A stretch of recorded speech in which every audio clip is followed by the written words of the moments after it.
हिंदू धर्म में जली हुई लाश के सिर को डंडे से क्यों फोड़ा जाता है?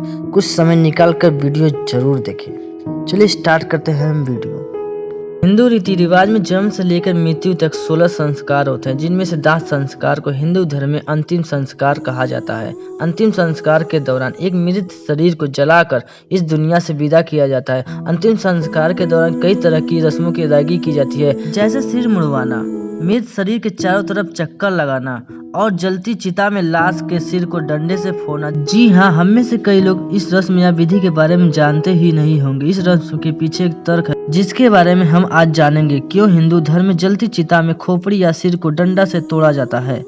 शास्त्रों के अनुसार एक मनुष्य के शरीर में 11 द्वार होते हैं।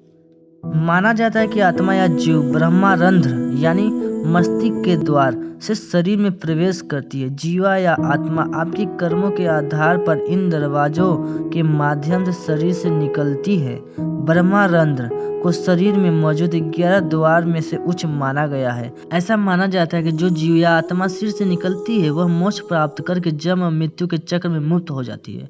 इस विधि को कपाला मोक्षम भी कहा जाता है। हालांकि ये विधि गुरु मार्गदर्शन के बिना हासिल करना एक कठिन काम है, इसलिए मृतक के रिश्तेदारों मृत शरीर का सिर या कपाली पर डंडे से मारते हैं। क्यों 3 बार मारा जाता है डंडा?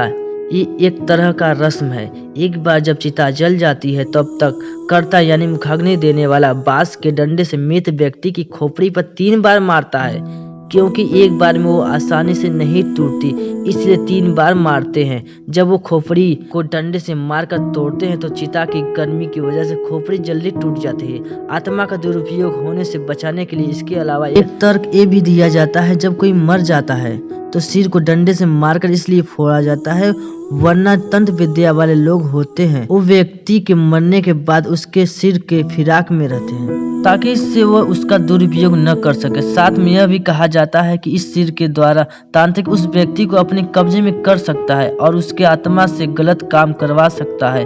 क्या होता है आत्मा का? शास्त्रों में लिखा है कि शरीर का मरना है, आत्मा भी कभी नहीं मरती।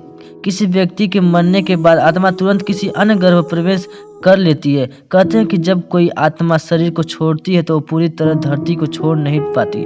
कुछ दिन वो अपने प्रियजनों के पास रहती है, जब तक कि वह स्वर्ग में अच्छी तरह से बस नहीं जाते।